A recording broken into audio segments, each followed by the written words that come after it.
بسم اللہ الرحمن الرحیم الجوہر والموجود لا فی موضوع۔ موجود دو طرح کے ہوتے ہیں، ایک موجود وہ ہے جو کسی موضوع اور کسی محل میں ہو،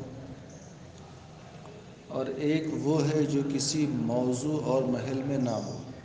میں نے آپ کو بتایا تھا خط ہے، خط بولتے ہیں امتداد طولی کو، جو طول کے اندر لمبائی کے اندر ہو، اور ایک سطح ہے جس میں طول کے ساتھ ساتھ عرض بھی ہو، امتداد عرضی کو بولتے ہیں۔ تو خط یہ جب بھی پایا جائے گا تو کس کے ساتھ پایا جائے گا؟ کسی سطح کے ساتھ۔ سطح جب بھی پائی جائے گی تو کسی جسم کے ساتھ پائی جائے گی۔ آپ تنہا خط نہیں دکھا سکتے، تنہا سطح نہیں دکھا سکتے ہیں۔ جب بھی ہمیں آپ کو خط دکھانا ہے تو ہم آپ کو بتائیں گے کہ یہ ایک جسم ہے، بات میں آ گئی؟ تو اب اس جسم کی جو سطح ہے، یہ سطح ہے نا، تو اس سطح کے چار کنارے، 1 2 3 4، تو طرف السطح کو کیا بولتے ہیں؟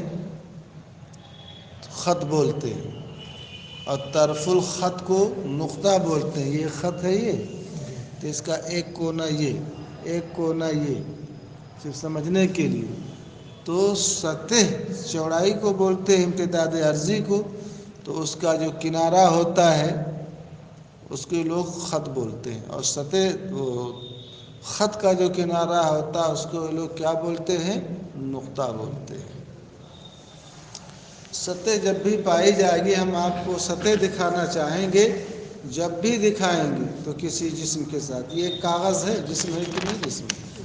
تو آپ کہیں گے اس میں دیکھو یہ سطح ہے، تو سطح جو ہے جسم کا کنارہ، یہ ایک جسم ہے، ایک کنارہ یہ، ایک کنارہ یہ، ایک کنارہ یہ، ایک کنارہ یہ۔ جیسا جسم ہوگا ویسے اس کے کنارے، لوڈو دیکھا ہوگا، اوپر نیچے، پھر اس کے 4 سائڈ ہوتے ہیں، اس میں 6 سطحیں نکلے گی، بات سمجھ آ گئی؟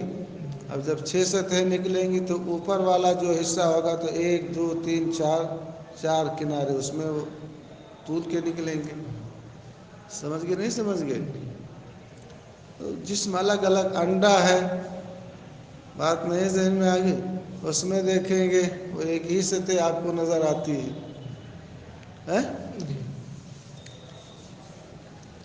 تو میں یہ بتانا چاہتا ہوں موجود دو طرح کا ہے، ایک وہ موجود ہے جو کسی موضوع اور محل میں پایا جاتا ہے، اور ایک وہ موجود ہے جو کسی موضوع اور محل میں نہیں ہے۔ خط ہے، سطح ہے، ایک محل میں ہے۔ مٹھاس ہے، جب بھی پائی جائے گی تو کسی نہ کسی چیز کے اندر، چاہے شہد ہو، چاہے شکر ہو، چاہے گڑ ہو۔ الگ سے مٹھاس دکھا سکتے ہیں؟ کھارا پن، پھیکا پن، ترشی جس کو کھٹا پن بولتے ہیں، جب بھی یہ پائی جائے گی تو کسی محل کے اندر نہ پائی جائے گی۔ بات سمجھ میں آ رہی ہے آپ کے؟ تو کچھ موجود وہ ہیں جو کسی موضوع اور محل میں ہوں، اور وہ ہیں جو کسی موضوع اور محل میں نہ ہوں۔ تو جوہر ایسے موجود کو بولتے ہیں جو کسی موضوع اور کسی محل میں نہ ہو۔ الجوہر هو الموجود لا فی موضوع، جوہر ایسے موجود کا نام ہے جو موجود ہو مگر کسی موضوع یعنی کسی محل میں نہ ہو، بل قائم بنفسہ، بلکہ وہ خود سے کیا ہو؟ قائم۔ کالاجسام، جسم کی جمع اجسام ہے، چاہے وہ جسم انسانی ہو، چاہے جسم حیوانی ہو، چاہے جسم نباتی ہو، سمجھ رہے ہو، اور چاہے جسم جمادی ہو، یہ سب کے سب کیا ہیں؟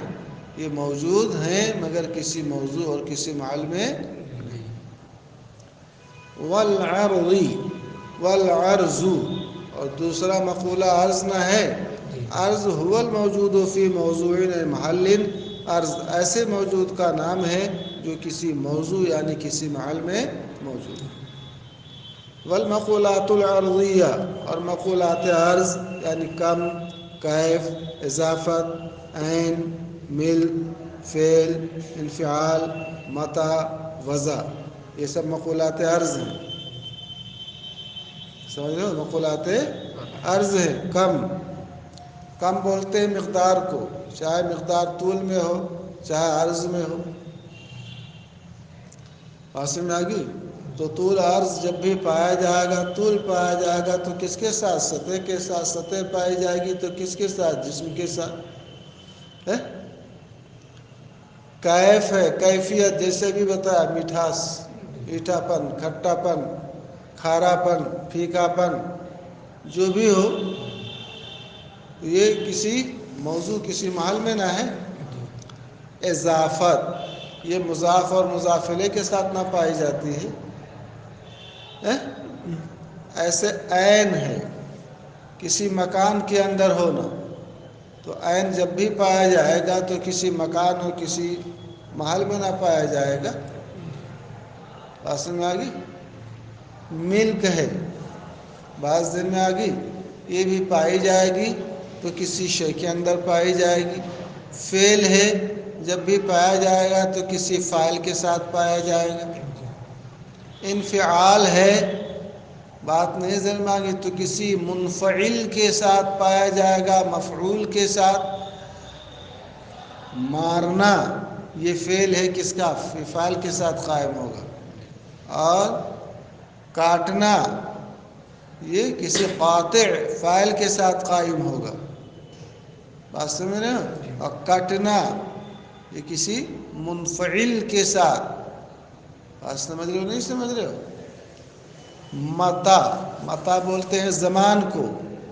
تو زمانہ بھی کسی محل کے اندر، کسی موضوع کے اندر نہ ہوگا. بس میں آگی. چاہے جمعہ کا دن ہو چاہے سنیچر کا دن ہو. وضع ہے، بعض میں آگی. تو وضع کسی موضوع کے ساتھ نہ پائی جائے گی. آپ کی ایک وضع ہے، صدری کی ایک وضع ہے. ہر چیز کی ایک وضع ہوتی ہے کہ نہیں وضع ہوتی ہے؟ تو وہ ذو وضع کے ساتھ نہ قائم ہوتی ہے. سمجھ کے نہیں سمجھ گئے؟ ٹوپی کی ایک وضع ہے تو اس کے ساتھ نہ وہ قائم ہے. وَيَجْمَعُهَا هَذَا الْبَيْتُ الْفَارْسِي. سمجھ میں آگئی بات؟ مقولات عرض 9 ہیں، کل بتایا تھا، اور جوہر ایک مقولہ ہے تو وہ 10 ہو گئے. ان مقولات عرض کو یہ فارسی شعر کیا ہے؟ جمع کیے ہوئے. اس فارسی شعر کے اندر 9 مقولے ہیں. مرد دراز، مرد انسان، ایک لمبا انسان. بات نہیں سمجھ میں آ گئی؟ تو مرد تو ایک جوہر ہو گیا، اور دراز لمبا ہونا یہ اس کی صفت ہے. تو دراز لمبائی یہ کیا ہو گئی؟ کم. کیا ہو گیا؟ اور نیکو اچھا، نیکوکار، ایک لمبا نیکوکار آدمی میں نے دیکھا. تو نیک ہونا یہ کیف ہے. اور دیدم میں نے دیکھا، دیکھنا ایک فعل نہ ہو گیا. باشہر کہاں دیکھا؟ شہر میں، تو یہ عین ہو گیا. امروز آج کے دن، یہ متا جو زمان پر دلالت کرتا ہے.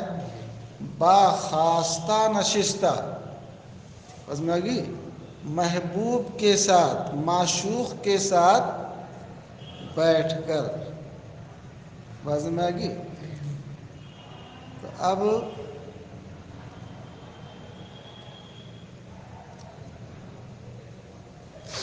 معشوق کے ساتھ، محبوب کے ساتھ بیٹھ کر. سمجھ رہے ہیں؟ یہ ایک وضع ہو گئی. سمجھ رہے ہیں؟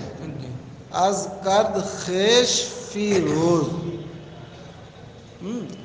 از کرد خیش فی روز. ہاں، اپنے سے وہ کیا کہہ رہا تھا؟ فیروز بختی کر رہا تھا، اپنے وہ دل بہلا رہا تھا. یہ جو ہے ایک کم ہوا، ایک کیف ہوا، ایک عین ہوا، ایک فعل ہوا. سمجھ گئے؟ اس میں ایک انفعال بھی تو ہونا چاہیے.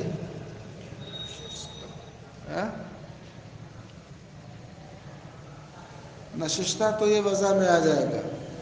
اور فیروز جو ہے یہ آ جائے گا اس کے اندر کیا؟ انفعال کے اندر. باز میں آ گئی. اور خاصہ نشستہ محبوب کے ساتھ بیٹھ کر، اس میں وضع بھی آ جائے گا. بات سمجھ رہے ہیں؟ محبوب کے ساتھ ایک وضع میں بیٹھ کر. تو یہ ایک شعر انہوں نے دیا، سمجھ رہے ہیں؟ جس شعر کے اندر جو ہے یہ 9 مقولات انہوں نے یہاں پر جو ہیں جمع کی. اس میں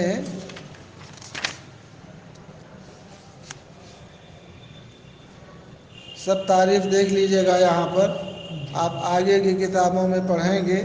مقولات عرضیہ بتایا ہے نا، یہ 9 ہیں. کم یہ سب یہاں سمجھانے میں بہت وہ ہوگی. ہدایت الحکمت جب آپ پڑھیں گے تو یہ سب کی تعریف وہاں پر ہی آپ کو بتا دی جائے گی. سمجھ رہے ہیں؟ اس میں انہوں نے فارسی کا ترجمہ بھی کر دیا. آج مجھے شہر میں ایک لمبا خوبصورت نیکو کا معنی مرد نظر آیا جو محبوب کے ساتھ باخاستہ بیٹھ کر اپنے فعل سے از کردے خیش ہے نا، اپنے فعل سے کیا تھا؟ کامیاب تھا. اس میں لکھا ہے شعر میں مردے یہ جوہر ہے، مرد آدمی. اور دراز یہ کم ہے. اور نیکو بتایا تھا نا، نیک ہونا ایک کیف ہے.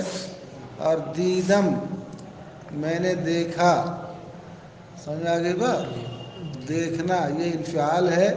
اور بشہر یہ عین ہے. امروز متا ہے. اور باخاستہ یہ محبوب کے ساتھ یہ اضافت ہے. اور نشستن سے بیٹھنے کی ایک وضع ہے، یہ وضع ہے. کرد کو انہوں نے فعل اور فیروز کو کیا لکھا ہے؟ وہ مل. سمجھ گئے؟ تو یہ تعریفیں جو ہے آپ آگے پڑھیں گے فلسفے کی کتاب میں. ہو سکتا ہے کہیں منطق میں بھی ذکر کرے آگے کی کتابوں میں، مگر یہاں نہیں. فصل فی ترتیب الانواع، نوعوں کی ترتیب میں نے بتایا تھا انسان نوع ہے، نوع حقیقی بھی ہے، نوع اضافی ہے. اور اس کے اوپر حیوان ہے، یہ نوع اضافی ہے کیونکہ وہ جسم نامی کے تحت ہے. جسم نامی نوع ہے.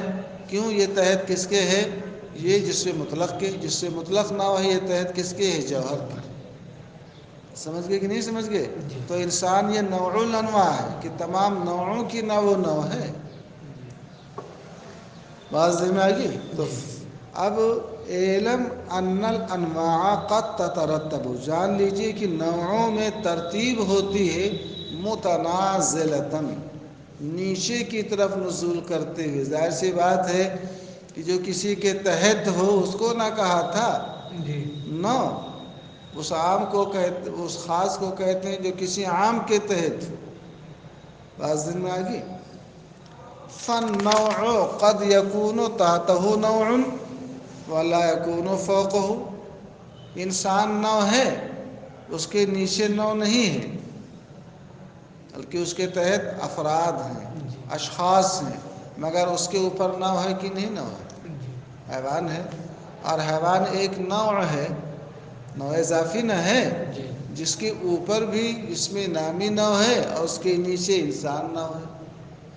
اور جسم نامی لے لو، جسم نامی کے اوپر جسم مطلق نوع ہے، اس کے نیچے بھی نوع ہے. سمجھ گئے؟ جسم مطلق کو لے لو کہ جسم مطلق کے نیچے تو نوع ہے مگر اس کے اوپر نوع نہیں ہے، بلکہ اس کے اوپر جوہر نہ ہے. تو اب جسم مطلق یہ نوع اضافی ہے مگر جوہر نوع اضافی نہیں ہے.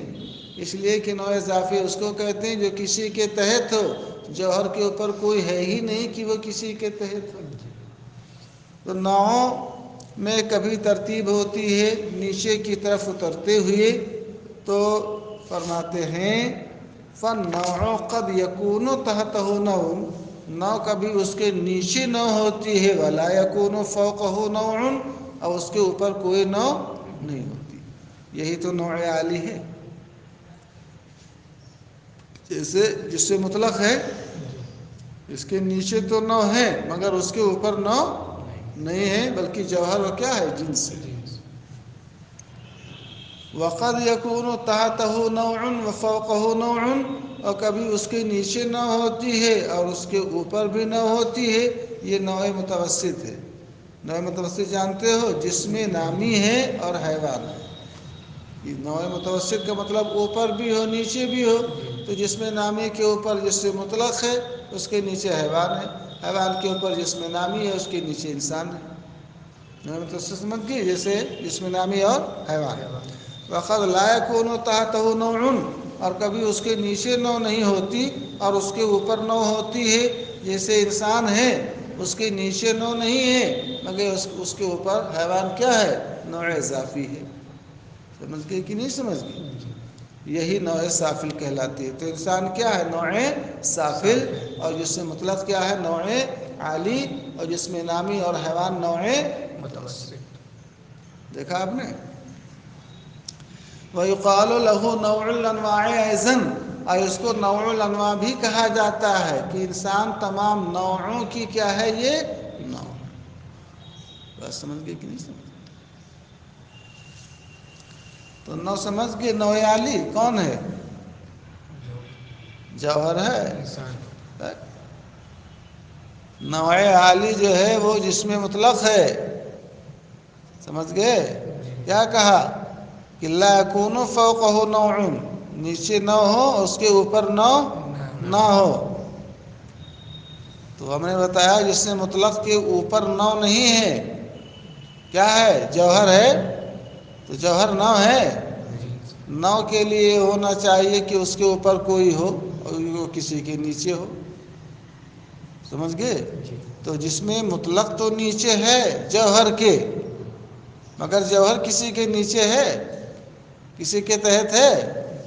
تو جس سے مطلق یہ نوع عالی ہے. کیوں؟ اس کے نیچے تو نوع ہے جس سے مطلق کے اوپر نہیں.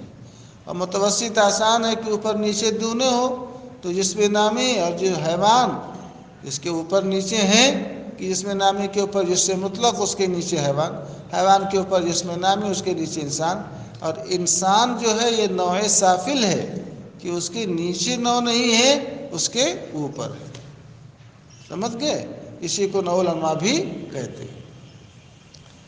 فصل الثالث الکلی الثالث، کلی کی 5 قسمیں نہ تھیں، تو کلی کی تیسری قسم یا تیسری کلی فصل ہے.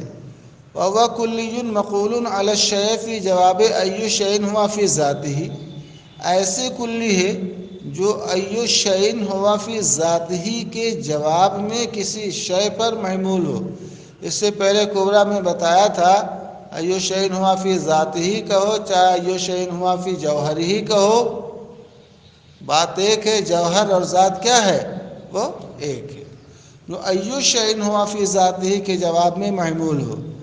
کما اذا سئل، مثلا جب سوال کیا گیا الانسان ایُّ شیء هو فی ذاتہ، الانسان ایُّ شیء، انسان اپنی ذات میں کون سی چیز ہے. فیجاب، تو جواب کیا دیا جائے گا، انہ ناطق. یہی ناطق فصل ہے کیونکہ یہ ایُّ شیء ہوا فی ذاتہ کے سوال کے جواب میں نہ محمول ہے.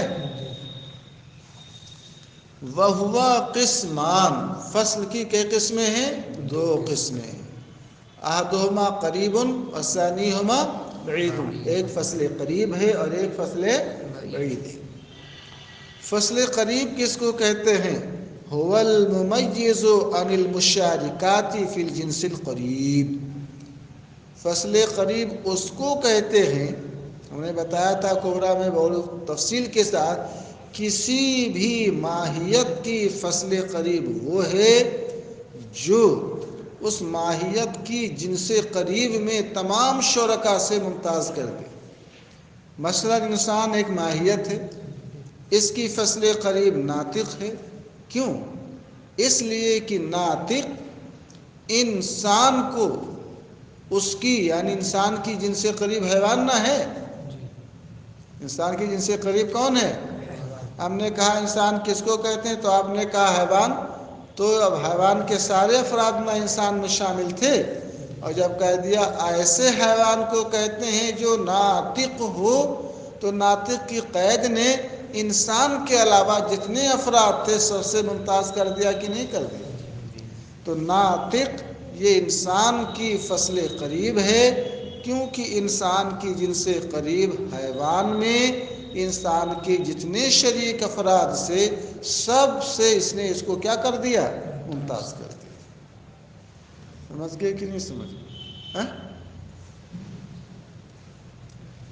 فصل قریب وہ ہے جو جن سے قریب میں تمام شریک افراد سے کیا کر دے؟ ممتاز کر دے. والبعید هو الممیز عن المشارکات فی الجنس البعید. فصل بعید وہ ہے جو جنس بعید میں کس میں؟ تمام شریک افراد سے کیا کرے؟ ممتاز کرے. فالاول اول سمات فصل قریب، اس کی مثال کن ناطق، جیسے ناطق یہ انسان کے لیے کیا ہے؟ فصل قریب ہے. والثانی اور ثانی سے مراد فصل بعید کل حساس لہو الانسان. فصل بعید کی مثال جیسے حساس ہے کس کے لیے؟ انسان کے لیے. ہم نے کہا انسان کس کو کہتے ہیں، تو آپ نے کہا الانسان ای شیء هو فی ذاتہ، تو آپ نے کہا حساسون. تو حساس کہنے سے کون نکلے؟ حیوان جو جن سے قریب تھے اس کے افراد نکلے. حیوان تو سب نہ حساس ہیں، تو جن سے قریب کے سارے افراد داخل ہیں. بات نہیں ذہن میں آ گئی؟ بلکہ انسان کی جو جن سے بعید ہے، انسان کی جو کون ہے؟ جسم نامی نہ ہے، کون ہے؟ جسم نامی. تو ہم نے کہا انسان حساس کو کہتے ہیں. تو اب بات میں آ گئی؟ انسان ہم نے کہا انسان کس کو کہتے ہیں، آپ نے کہا جسم نامی کو. بات نہیں سمجھ میں آ گئی؟ اور جب لگا دیا ایسے جسم نامی کو جو حساس ہو، بات نہیں ذہن میں آ گئی؟ تو جن سے بعید جو تھی جسم نامی اس میں شریک افراد سے ممتاز ہو گیا. اب انسان ہم نے کہا جسم نامی کو کہتے ہیں، تو پیڑ پودے سب نہ شامل تھے، اور کہہ دیا جسم نامی حساس کو کہتے ہیں. تب اب پیڑ پودے نکل گئے کہ نہیں نکل گئے؟ تو جن سے بعید میں شریک افراد سے نہ ممتاز کیا ہے، قریب میں شریک افراد سے تو ممتاز کیا نہیں، کیونکہ انسان کی جن سے قریب حیوان ہے، حیوان میں گھوڑے گدھے سبھی شامل ہیں. آپ نے کہا جب جسم نامی حساس کو کہتے ہیں تو حساس تو گھوڑے گدھے سبھی ہیں، تو اب انسان گویا گھوڑا گدھا سب اس میں داخل ہو. تو اب فصل قریب کی تعریف کیا ہوئی؟ کسی بھی ماہیت کی فصل قریب وہ ہے جو اس ماہیت کو اس کی جن سے قریب میں شریک تمام افراد سے ممتاز کر دے. جیسے ناطق یہ انسان کی فصل قریب ہے، اس لیے کہ ناطق انسان کو ممتاز کرتا ہے ان تمام افراد سے جو انسان کے جن سے قریب حیوان میں شریک ہیں. مثلا گھوڑے گدھے سے ممتاز کر دیا جب ناطق کہا. انسان ایسے حیوان کو کہتے ہیں جو ناطق. واضح میں آ گئی؟ یہ نہیں کہ انسان ایسے حیوان کو کہتے ہیں جو حساس ہو، اس لیے کہ حیوان کے سارے افراد نہ حساس ہیں. مگر جب یہ کہا انسان ایسے جسم نامی کو کہتے ہیں جو حساس ہو، تو جب جسم نامی کہا تھا تو انسان میں پیڑ پودے سبھی داخل تھے، اور جب کہہ دیا جسم نامی حساس تو وہ سب نکل گئے کہ نہیں نکل گئے؟ سمجھ رہے ہو نہیں سمجھ رہے؟ اب یہاں یہ بتانا چاہتے ہیں، دیکھو فصل کی ایک نسبت نوع کی طرف ہوتی ہے. فصل کی ایک نسبت اور ایک نسبت کس کی طرف ہوتی ہے؟ جنس کی طرف. تو فصل کی نسبت جب ہم نوع کی طرف کرتے ہیں، مثلا ناطق ہے، تو ناطق یہ انسان کا کیا ہے؟ فصل مقوم ہے. ناطق انسان کا کیا ہے؟ آپ سے کوئی پوچھے کہ ناطق یہ انسان کا کیا ہے، تو کہو گے ناطق یہ انسان کا فصل مقوم ہے. کہ ہم کہتے ہیں الانسان حیوان، انسان حیوان کو کہتے ہیں، تو انسان کی حقیقت قائم نہ ہوگی جب تک کہ حیوان ناطق نہ کہے. تو ناطق نے انسان کی حقیقت کو کیا کیا؟ قائم کیا. کہ حیوان کہنے سے انسان کی حقیقت قائم نہ ہوگی جب تک کہ اس کے ساتھ ہم ناطق نہ لگا دیں. اور اسی ناطق کی ایک نسبت کس کی طرف ہے؟ فصل کی، جنس کی طرف. تو فصل کی نسبت جب جنس کی طرف کریں گے تو وہ فصل کیا کہلائے گی؟ مقسم. کیا کہلائے گی؟ مقسم. مثلا ہم نے کہا حیوان ناطق، تو اب ناطق کی نسبت جب حیوان کی طرف کریں گے تو حیوان کی دو قسمیں ہیں.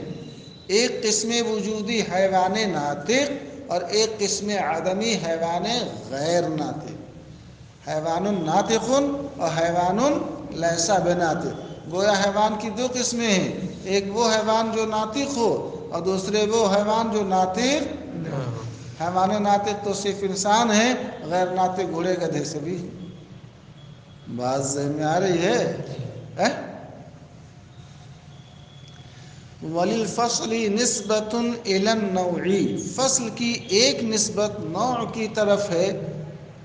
فَيُسَمَّى مُقَوِّمًا، تو جب نوع کی طرف فصل کی نسبت کی جائے گی تو اس فصل کو کیا کہا جائے گا؟ مقوم. مقوم کیوں کہیں گے؟ لِدُخُولِهِ فِي قِوَامِ النَّوْعِ وَحَقِيقَتِهِ. لِدُخُولِهِ اے لِدُخُولِ الْفَصْلِ، اس لیے کہ وہ فصل اس نوع کے قوام اور اس کی حقیقت میں کیا ہے؟ داخل ہے. کہ گویا انسان کی حقیقت کے دو جز ہیں، ایک کون؟ حیوان اور ایک ناطق. وَنِسْبَةٌ إِلَى الْجِنْسِ فَيُسَمَّى مُقَسِّمًا، اور فصل کی ایک نسبت جنس کی طرف ہوتی ہے تو اس فصل کا نام کیا رکھا جائے گا؟ مقسم. کیوں مقسم کہتے ہیں جب جنس کی طرف فصل کی نسبت ہو؟ لِأَنَّهُ يُقَسِّمُ الْجِنْسَ، اس لیے کہ وہ فصل جنس کی تقسیم کر دیتی ہے. وہ فصل جنس کی دو قسمیں کر دیتی ہے، ایک قسم وجودی اور ایک قسم عدمی. وَيُحَصِّلُ قِسْمًا لَهُ، اور وہ فصل جنس کے لیے ایک قسم حاصل کراتی ہے. کالناطق، جیسے کہ ناطق. فَهُوَ مُقَوِّمٌ لِلْإِنسَانِ، تو ناطق یہ انسان کا فصل مقوم ہے. لِأَنَّ الْإِنسَانَ وَالْحَيْوَانُ النَّاطِقُ، اس لیے کہ انسان حیوان ناطق ہی تو ہے. تو انسان کی حقیقت کس سے قائم ہوئی؟ ناطق سے. خالی حیوان کہتے تو انسان کی حقیقت بنتی. وَمُقَسِّمٌ لِلْحَيْوَانِ، اور یہی ناطق حیوان کی جنس کی کیا کر رہا ہے؟ تقسیم کر رہا ہے. لِأَنَّ بِالنَّاطِقِ حَصَلَ لِلْحَيْوَانِ قِسْمَانِ، اس لیے کہ ناطق فصل کے ذریعے حیوان کی دو قسمیں حاصل ہوئی. احدہما الحیوان الناطق والآخر الحیوان الغیر الناطق، ایک حیوان ناطق اور دوسری حیوان غیر ناطق.